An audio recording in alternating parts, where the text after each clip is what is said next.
therapist who's been working for over 25 years with children who are suffering from all kinds of sensory process disorders, says that sensory integration is the foundation of emotional regulation. And basically what she's saying is, ropes to nature makes us happy. We could use more of that. Our educational system is really well developed. There's a lot of investment in that. The same thing with health, fitness, and recreation. There's a lot of investment in that. And now we need to match that investment with connection, because connection needs different processes and different metrics than education does. And recreation needs different metrics and different processes than education and connection. But the three of them work beautifully together. And culture can support the whole thing. And my friends in the Kalahari, their culture is all about connection as a priority, and then education and recreation go very well.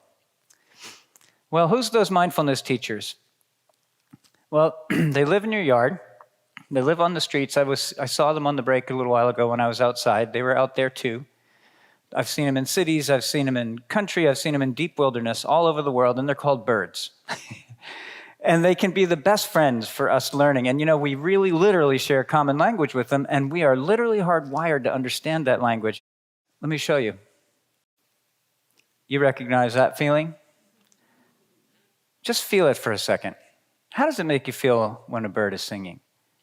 When you really tune into it and let a little thread go there. That emoji pretty much means the same thing. Just feel that with me for a second. There's Ren and Chris. Feel that for a moment, those beautiful wax wings. The emoji says it. We recognize that. You don't need to be an ornithologist to recognize the feeling that comes from that. Think about where in your body you feel it when you look at these slides. What kind of feeling do you get when you see a bird happily eating? It feels comfortable, right? It makes you relax. You have mirror neurons in your body that pick up on what they're putting out. And when they're not happy, you'll really know it.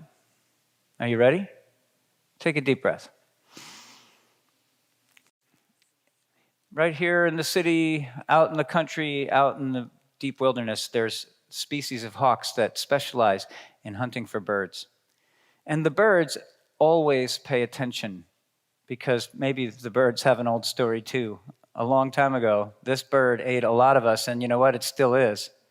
And they got to pay attention. And get the feeling in your body from that picture. That's that bird on the wing. You feel it? You know how to do this. It's right there. You can tune into this and pick up on it instantly. It is not rocket science.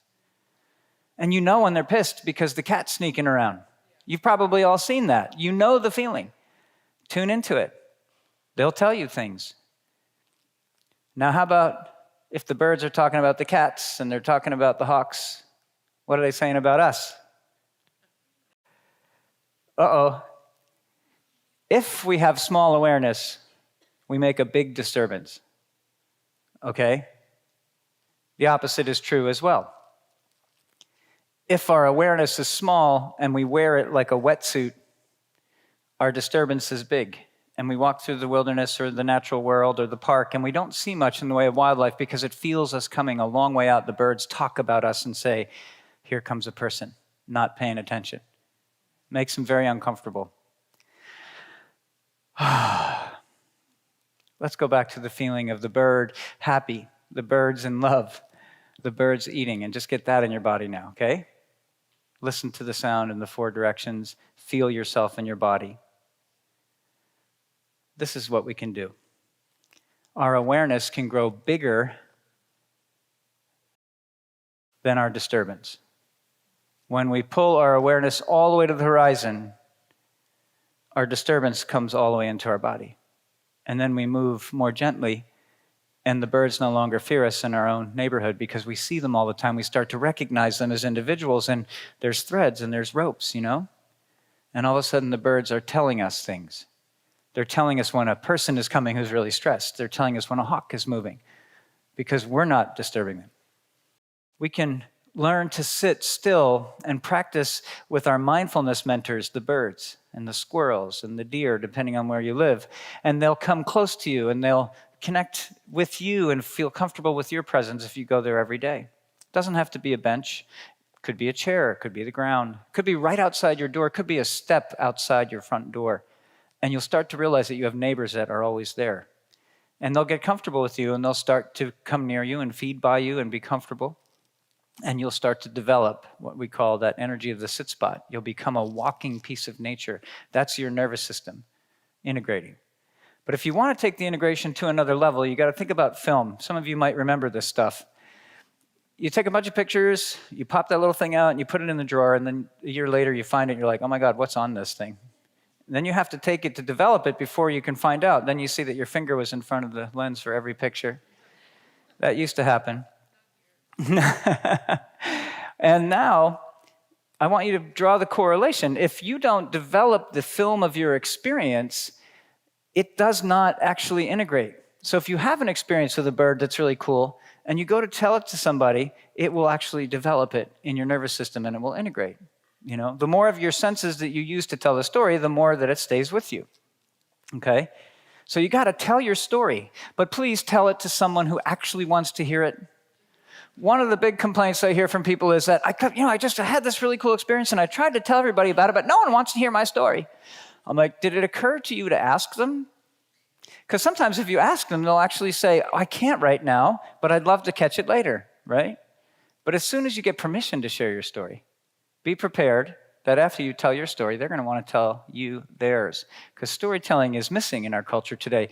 Used to be, those Kalahari friends of mine, they tell stories to each other 3 times a day, and they have 25 to 35 people on average that they can talk to that will listen to their story. I think that's the recommended daily allowance for our ancestors, okay?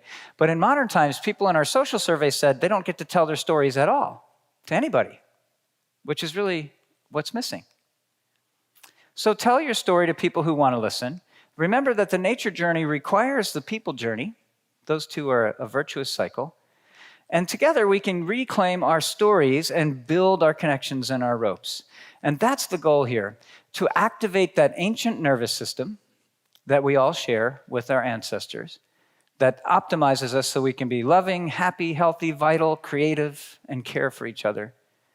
And that's how we can connect ourselves to other people and to nature. And that's the secret of becoming supernatural. Thank you.